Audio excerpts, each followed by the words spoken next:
شروع اللہ کا نام لے کر جو بڑا مہربان نہایت رحم والا ہے۔ طٰہٰ، اے نبی صلی اللہ علیہ وآلہ وسلم، ہم نے تم پر قرآن اس لیے نازل نہیں کیا کہ تم مشقت میں پڑ جاؤ، مگر ہر اس شخص کی نصیحت کے لیے نازل کیا ہے جو خوف رکھتا ہے۔ یہ اس ذات کا اتارا ہوا ہے جس نے زمین اور اونچے اونچے آسمان بنائے، یعنی رحمان، جو عرش پر جلوہ افروز ہوا۔ جو کچھ آسمانوں میں ہے اور جو کچھ زمین میں ہے اور جو کچھ ان دونوں کے بیچ میں ہے اور جو کچھ مٹی کے نیچے ہے، سب اسی کا ہے۔ اور اگر تم پکار کر بات کہو تو کیا ہے، وہ تو آہستہ کہی ہوئی اور نہایت پوشیدہ بات تک کو جانتا ہے۔ اللہ وہ معبود برحق ہے کہ اس کے سوا کوئی معبود نہیں ہے، اس کے سب نام اچھے ہیں۔ اور کیا تمہیں موسیٰ کے حال کی خبر ملی ہے؟ جب انہوں نے آگ دیکھی تو اپنے گھر والوں سے کہا کہ تم یہاں ٹھہرو، میں نے آگ دیکھی ہے، میں وہاں جاتا ہوں، شاید اس میں سے میں تمہارے پاس انگارہ لاؤں یا آگ کے مقام سے اپنا رستہ معلوم کر سکوں۔ پھر جب وہ وہاں پہنچے تو آواز آئی کہ اے موسیٰ، میں تو تمہارا پروردگار ہوں، تو اپنے جوتے اتار دو، تم یہاں پاک میدان یعنی طویٰ میں ہو، اور میں نے تم کو منتخب کر لیا ہے، تو جو حکم دیا جائے اسے سنو۔ بے شک میں ہی اللہ ہوں، میرے سوا کوئی معبود نہیں، تو میری عبادت کیا کرو اور میری یاد کے لیے نماز پڑھا کرو۔ قیامت یقیناً آنے والی ہے، میں چاہتا ہوں کہ اس کے وقت کو پوشیدہ رکھوں تاکہ ہر شخص جو کوشش کرے اس کا بدلہ پائے۔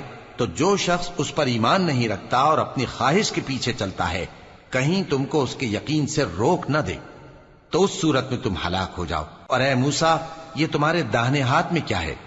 انہوں نے کہا، یہ میری لاٹھی ہے، اس پر میں ٹیک لگاتا ہوں اور اس سے اپنی بکریوں کے لیے پتے جھاڑتا ہوں، اور اس میں میرے اور بھی کئی فائدے ہیں۔ فرمایا کہ موسیٰ اسے زمین پر ڈال دو، تو انہوں نے اس کو ڈال دیا اور وہ یکا یک سانپ بن کر دوڑنے لگا۔ فرمایا کہ اسے پکڑ لو اور ڈرنا مت، ہم اس کو ابھی اس کی پہلی حالت پر لوٹا دیں گے، اور اپنا ہاتھ اپنی بغل میں دبا لو کہ وہ کسی عیب و بیماری کے بغیر سفید چمکتا دمکتا نکلے گا۔ یہ دوسری نشانی ہے تاکہ ہم تمہیں اپنے بڑے بڑے نشانات دکھائیں۔ تم فرعون کے پاس جاؤ کہ وہ سرکش ہو رہا ہے۔ کہا، اے میرے پروردگار، اس کام کے لیے میرا سینہ کھول دے اور میرا کام آسان کر دے، اور میری زبان کی گرہ کھول دے تاکہ وہ میری بات سمجھ لیں، اور میرے گھر والوں میں سے ایک کو میرا وزیر یعنی مددگار مقرر فرما، یعنی میرے بھائی ہارون کو۔ اس سے میری کمر کو مضبوط کر اور اسے میرے کام میں شریک کر، تاکہ ہم تیری بہت سی تسبیح کریں اور تجھے کثرت سے یاد کریں، تو ہم کو ہر حال میں دیکھ رہا ہے۔ فرمایا، موسیٰ، تمہاری دعا قبول کی گئی، اور ہم نے تم پر ایک بار اور بھی احسان کیا تھا جب ہم نے تمہاری والدہ کو الہام کیا تھا جو تمہیں بتایا جاتا ہے۔ وہ یہ تھا کہ اسے یعنی موسیٰ کو صندوق میں رکھو، پھر اس صندوق کو دریا میں ڈال دو، تو دریا اس کو کنارے پر ڈال دے گا، اور میرا اور اس کا دشمن اسے اٹھا لے گا۔ اور موسیٰ، میں نے تم پر اپنی طرف سے محبت ڈال دی، اور اس لیے کہ تم میرے سامنے پرورش پاؤ۔ جب تمہاری بہن وہاں فرعون کے ہاں گئی اور کہنے لگی کہ میں تمہیں اس کا پتہ دوں جو اس کو پالے پوسے، تو اس طریق سے ہم نے تم کو تمہاری ماں کے پاس پہنچا دیا تاکہ ان کی آنکھیں ٹھنڈی ہوں اور وہ رنج نہ کریں۔ اور تم نے ایک شخص کو مار ڈالا تھا تو ہم نے تم کو غم سے نجات دی، اور ہم نے تمہاری کئی بار آزمائش کی، پھر تم کئی سال اہل مدین میں ٹھہرے رہے۔ پھر اے موسیٰ، تم ایک اندازے پر آ پہنچے اور میں نے تم کو اپنے کام کے لیے بنایا ہے، تو تم اور تمہارا بھائی دونوں ہماری نشانیاں لے کر جاؤ اور میری یاد میں سستی نہ کرنا۔ دونوں فرعون کے پاس جاؤ کہ وہ سرکش ہو رہا ہے، اور اس سے نرمی سے بات کرنا، شاید وہ غور کرے یا ڈر جائے۔ دونوں کہنے لگے کہ اے ہمارے پروردگار، ہمیں خوف ہے کہ وہ ہم پر زیادتی کرنے لگے یا زیادہ سرکش ہو جائے۔ اللہ نے فرمایا کہ ڈرو مت، میں تمہارے ساتھ ہوں کہ سنتا اور دیکھتا ہوں۔ اچھا، تو اس کے پاس جاؤ اور کہو کہ ہم آپ کے پروردگار کے بھیجے ہوئے ہیں، تو بنی اسرائیل کو ہمارے ساتھ جانے کی اجازت دیجیے اور انہیں عذاب نہ کیجیے۔ ہم آپ کے پاس آپ کے پروردگار کی طرف سے نشانی لے کر آئے ہیں، اور جو ہدایت کی بات مانے اس کو سلامتی ہو۔ ہماری طرف یہ وحی آئی ہے کہ جو جھٹلائے اور منہ پھیرے اس کے لیے عذاب تیار ہے۔ غرض موسیٰ اور ہارون فرعون کے پاس گئے، اس نے کہا کہ موسیٰ، تمہارا پروردگار کون ہے؟ کہا کہ ہمارا پروردگار وہ ہے جس نے ہر چیز کو اس کی شکل و صورت بخشی، پھر راہ دکھائی۔ کہا تو پہلی قوموں کا کیا حال ہوا؟ فرمایا کہ ان کا علم میرے پروردگار کو ہے جو کتاب میں لکھا ہوا ہے۔ میرا پروردگار نہ چوکتا ہے نہ بھولتا ہے۔ وہ وہی تو ہے جس نے تم لوگوں کے لیے زمین کو فرش بنایا اور اس میں تمہارے لیے رستے بنا دیے اور آسمان سے پانی برسایا، پھر اس سے مختلف نباتات پیدا کی کہ خود بھی کھاؤ اور اپنے مویشیوں کو بھی چراؤ۔ بے شک ان باتوں میں عقل والوں کے لیے بہت سی نشانیاں ہیں۔ اسی زمین سے ہم نے تم کو پیدا کیا اور اسی میں ہم تمہیں لوٹائیں گے اور اسی سے ہم تمہیں دوسری دفعہ نکالیں گے۔ اور ہم نے فرعون کو اپنی سب نشانیاں دکھائیں، مگر وہ تکذیب اور انکار ہی کرتا رہا۔ کہنے لگا کہ موسیٰ، کیا تم ہمارے پاس اس لیے آئے ہو کہ اپنے جادو کے زور سے ہمیں ہمارے ملک سے نکال دو؟ تو ہم بھی تمہارے مقابل ایسا ہی جادو لائیں گے، تو ہمارے اور اپنے درمیان ایک وقت مقرر کر لو کہ نہ تو ہم اس کے خلاف کریں اور نہ تم، اور یہ مقابلہ ایک ہموار میدان میں ہوگا۔ موسیٰ نے کہا کہ آپ کے لیے یوم زینت کا وعدہ ہے، اور یہ کہ لوگ اس روز دن چڑھے اکٹھے ہو جائیں۔ تو فرعون لوٹ گیا اور اپنے سامان جمع کر کے پھر آیا۔ موسیٰ نے ان جادوگروں سے کہا کہ یہ تمہاری بربادی ہوگی، اللہ پر جھوٹ نہ باندھو، وہ تمہیں عذاب سے فنا کر دے گا، اور جس نے جھوٹ باندھا وہ نامراد رہا۔ تو وہ باہم اپنے معاملے میں جھگڑنے اور چپکے سرگوشی کرنے لگے۔ کہنے لگے یہ دونوں جادوگر ہیں، چاہتے ہیں کہ اپنے جادو کے زور سے تم کو تمہارے ملک سے نکال دیں اور تمہارے بہترین مذہب کو نابود کر دیں۔ تو تم جادو کا سامان اکٹھا کر لو اور پھر قطار باندھ کر آؤ۔ آج جو غالب رہا وہی کامیاب ہوا۔ جادوگر بولے کہ موسیٰ، یا تو تم اپنی چیز ڈالو یا ہم اپنی چیزیں پہلے ڈالتے ہیں۔ موسیٰ نے کہا بلکہ تم ہی پہلے ڈالو۔ جب انہوں نے چیزیں ڈالیں تو یکا یک ان کی رسیاں اور لاٹھیاں موسیٰ کے خیال میں ایسی آنے لگیں کہ وہ میدان میں ادھر ادھر دوڑ رہی ہیں۔ اس وقت موسیٰ نے اپنے دل میں خوف محسوس کیا۔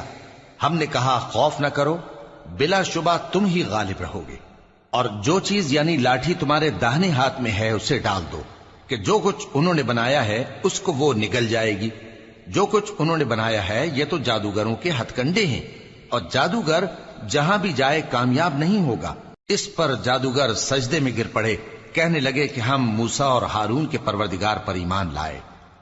فرعون بولا کہ پیشتر اس کے کہ میں تمہیں اجازت دوں تم اس پر ایمان لے آئے، بے شک یہ تمہارا بڑا یعنی استاد ہے جس نے تم کو جادو سکھایا ہے، سو میں تمہارے ہاتھ اور پاؤں مخالف سمت سے کٹوا دوں گا اور تم کو کھجوروں کے تنوں پر سولی چڑھوا دوں گا، اور تم کو معلوم ہوگا کہ ہم میں سے کس کا عذاب زیادہ سخت اور دیر تک رہنے والا ہے۔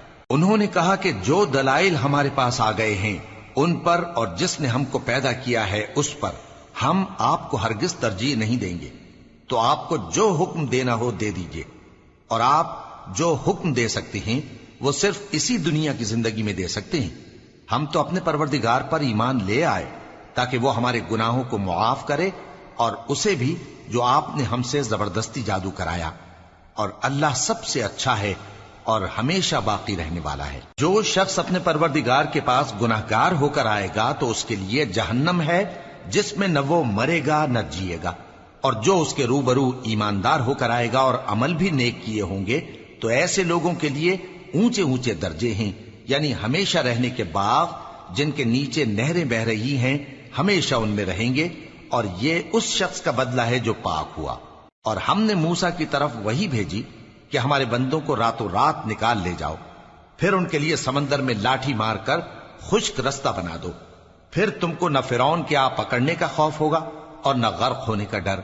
پھر فرعون نے اپنے لشکروں کے ساتھ ان کا تعاقب کیا تو سمندر کی موجوں نے ان پر چڑھ کر انہیں ڈھانک لیا یعنی ڈبو دیا، اور فرعون نے اپنی قوم کو گمراہ کر دیا اور سیدھے رستے پر نہ ڈالا۔ اے آل یعقوب، ہم نے تم کو تمہارے دشمن سے نجات دی اور تورات دینے کے لیے تم سے کوہ طور کی داہنی جانب مقرر کی، اور تم پر من اور سلوہ نازل کیا، اور حکم دیا کہ جو پاکیزہ چیزیں ہم نے تم کو دی ہیں ان کو کھاؤ اور اس میں حد سے نہ نکلنا، ورنہ تم پر میرا غضب نازل ہوگا، اور جس پر میرا غضب نازل ہوا وہ ہلاک ہو گیا۔ اور جو توبہ کرے اور ایمان لائے اور عمل نیک کرے پھر سیدھے رستے چلے اس کو میں بخش دینے والا ہوں۔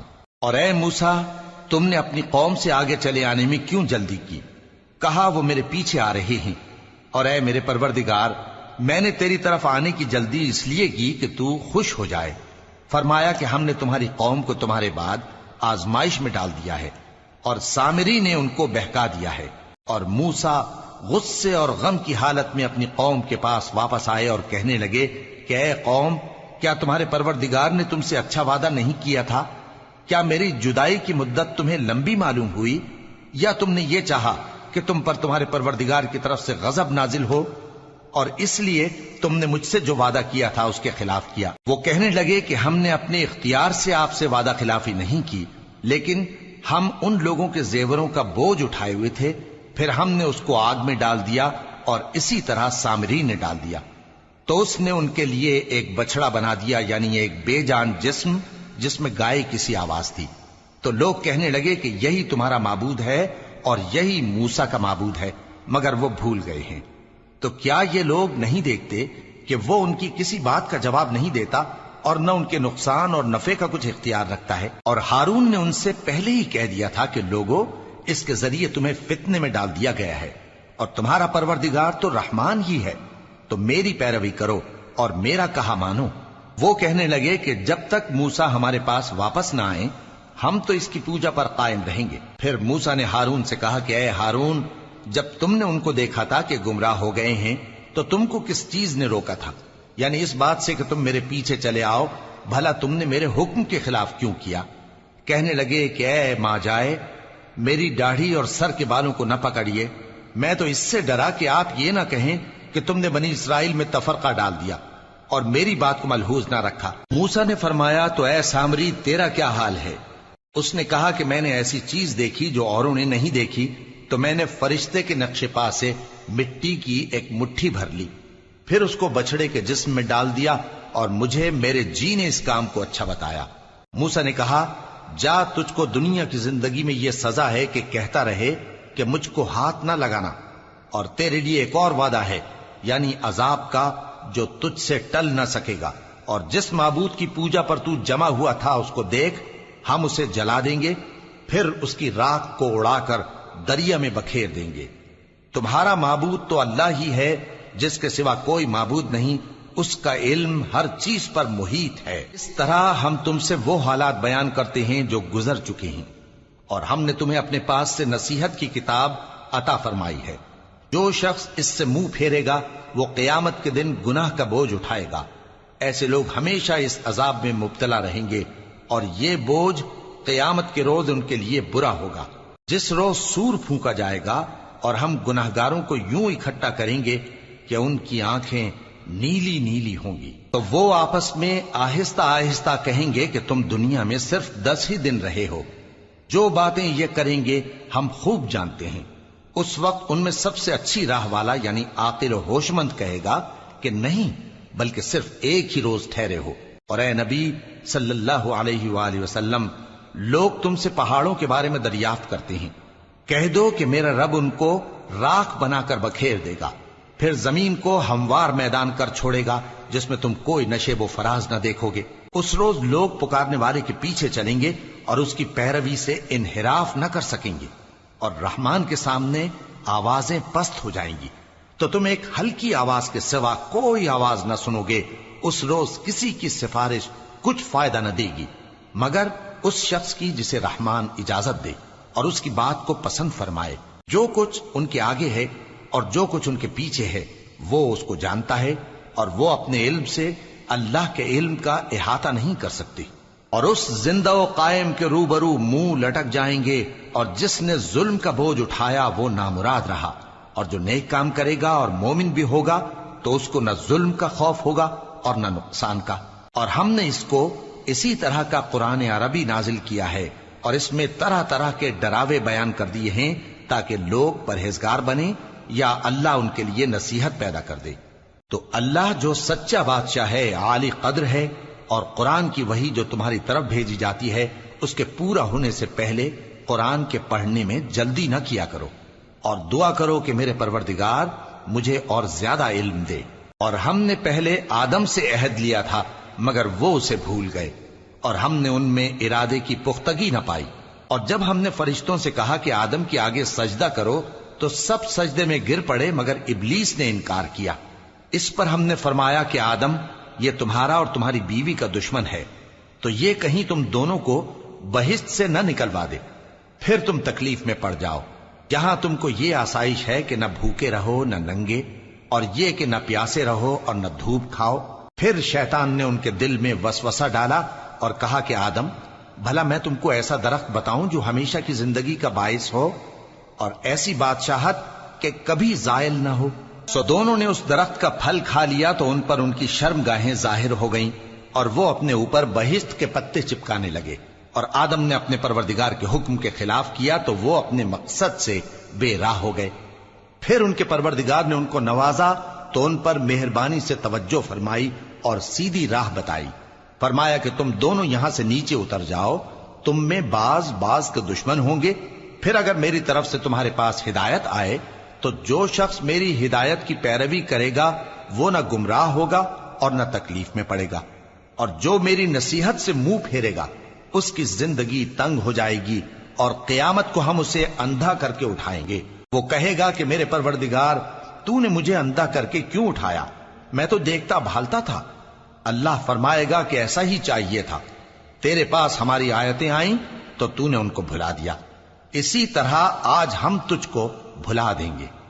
اور جو شخص حد سے نکل جائے اور اپنے پروردگار کی آیتوں پر ایمان نہ لائے، ہم اس کو ایسا ہی بدلہ دیتے ہیں، اور آخرت کا عذاب بہت سخت اور ہمیشہ باقی رہنے والا ہے۔ تو کیا یہ بات ان لوگوں کے لیے موجب ہدایت نہ ہوئی کہ ہم ان سے پہلے بہت سے فرقوں کو ہلاک کر چکے ہیں جن کے رہنے کے مقامات میں یہ چلتے پھرتے ہیں؟ عقل والوں کے لیے اس میں بہت سی نشانیاں ہیں۔ اور اگر ایک بات تمہارے پروردگار کی طرف سے پہلے صادر اور جزائے اعمال کے لیے ایک میعاد مقرر نہ ہو چکی ہوتی تو نزول عذاب لازم ہو جاتا۔ پس جو کچھ یہ بکواس کرتے ہیں اس پر صبر کرو، اور سورج کے نکلنے سے پہلے اور اس کے غروب ہونے سے پہلے اپنے پروردگار کی تسبیح و تحمید کیا کرو، اور رات کی کچھ گھڑیوں میں بھی اس کی تسبیح کیا کرو، اور دن کے مختلف اوقات یعنی دوپہر کے وقت بھی، تاکہ تم خوش ہو جاؤ۔ اور کئی طرح کے لوگوں کو جو ہم نے دنیا کی زندگی میں آرائش کی چیزوں سے نوازا ہے تاکہ ان کی آزمائش کریں، ان پر نگاہ نہ کرنا، اور تمہارے پروردگار کی عطا فرمائی ہوئی روزی بہت بہتر اور باقی رہنے والی ہے۔ اور اپنے گھر والوں کو نماز کا حکم کرو اور اس پر قائم رہو۔ ہم تم سے روزی کے خواستگار نہیں، بلکہ تمہیں ہم روزی دیتے ہیں، اور نیک انجام اہل تقوی کا ہے۔ اور کہتے ہیں کہ یہ پیغمبر اپنے پروردگار کی طرف سے ہمارے پاس کوئی نشانی کیوں نہیں لائے؟ کیا ان کے پاس پہلی کتابوں کی نشانی نہیں آئی؟ اور اگر ہم ان کو پیغمبر کے بھیجنے سے پیشتر کسی عذاب سے ہلاک کر دیتے تو یہ کہتے کہ اے ہمارے پروردگار، تو نے ہماری طرف کوئی پیغمبر کیوں نہ بھیجا کہ ہم ذلیل اور رسوا ہونے سے پہلے تیرے احکام کی پیروی کرتے۔ کہہ دو کہ سب نتائج اعمال کے منتظر ہیں، سو تم بھی منتظر رہو، ان قریب تم کو معلوم ہو جائے گا کہ دین کے سیدھے رستے پر چلنے والے کون ہیں اور جنت کی طرف راہ پانے والے کون ہیں، ہم یا تم۔